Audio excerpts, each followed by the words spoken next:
Bonjour tout le monde, j'espère que vous allez bien. Aujourd'hui, on va parler d'une équipe qui aurait pu faire trembler l'Europe et qui avait l'intention de le faire, l'Annecy Makachkala. Donc je vais revenir sur l'OVNI, vraiment Makachkala, qui est apparu extrêmement vite, qui a fait des choses impressionnantes directes et qui s'est effondré à peine 3-4 ans plus tard. Donc je vais revenir sur toute l'histoire, sur comment ça s'est déroulé. Le 18 janvier 2011, l'Europe est surprise parce que Souleyman Kerimov, un investisseur russe, vient de racheter un petit club de D2 avec, d'entrée de jeu, l'ambition d'en faire un grand d'Europe. Dès qu'il arrive dans le monde du football, on se doute bien qu'il y a un enjeu politique. Je ne vais pas rentrer dans les histoires, je vous laisse faire vos recherches vous-même. Mais le gars décide quand même de racheter la dette du club qui s'élève à 130 millions d'euros.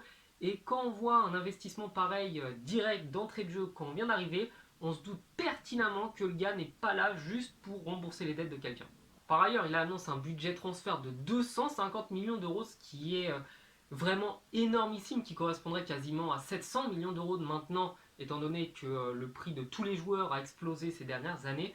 Et en mars, il parvient même à faire signer Roberto Carlos, donc une ancienne superstar plutôt proche de la retraite, mais qui va venir apporter son nom au championnat russe. En août 2011, l'Europe retient son souffle, sachant que le double champion d'Europe avec respectivement l'Inter de Milan et le FC Barcelone vient de signer dans le championnat russe. Il s'agit évidemment d'un des meilleurs joueurs africains de l'histoire, Samuel Eto'o, et on se doute là qu'il est en train de se passer quelque chose de très surprenant en Russie.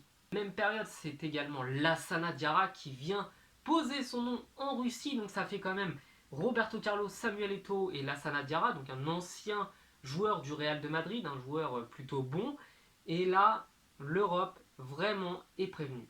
Début d'année 2012, l'Annecy Makachkala parvient à prendre la tête de son championnat, donc les objectifs sont en cours, ils sont en train d'atteindre leur but. Et à la fin de l'année, malheureusement, ce sera le CSKA Moscou qui viendra remporter ce titre-là. Et l'Annecy Makachkala finira avec une décevante 3e place, synonyme forcément de Coupe d'Europe. 2014-2015, l'Annecy Makachkala vit des heures très sombres et doit se séparer de 25 joueurs en l'espace de même pas un mois parce que leur président, donc Kerimov, a perdu beaucoup d'argent avec sa société. Et comme il a perdu beaucoup d'argent, il est obligé de récupérer quand même de l'argent quelque part dans ses autres investissements. Et du coup, le foot passe au second plan. Il va vendre donc 25 joueurs, comme je vous l'ai dit, en même pas un mois, récupérer à peu près 160 millions d'euros. Et 160 millions d'euros, on sait pertinemment que quand vous perdez tout un effectif, vous ne pouvez pas rebâtir une équipe solide. Et l'Annecy va commencer progressivement à s'effondrer. En plus de ça, le président va avoir des problèmes avec la justice.